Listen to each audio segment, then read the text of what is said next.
Hello friends, welcome back to my channel. आज का word है कलेक्ट। कलेक्ट कलेक्ट का हिंदी में अर्थ होता है इकट्ठा करना या जमा करना। मतलब अलग अलग चीज़ों को एक जगह पर जमा करना।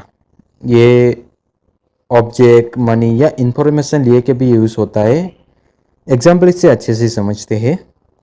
ही collected all books from the table. उसने मेज से सभी किताबें इकट्ठा करी। She collects coins as a hobby. वह शौक के तौर पर सिक्के जमा करती है। I collected the documents from the office. मैंने ऑफिस से दस्तावेज इकट्ठा किए। सो फ्रेंड्स, आज का वर्ड था कलेक्ट। अब आप कमेंट में लिखो आई कलेक्ट बुक्स। मिलते हैं नेक्स्ट न्यू वर्ड के साथ। चैनल को लाइक करो, शेयर करो, सब्सक्राइब करो। धन्यवाद।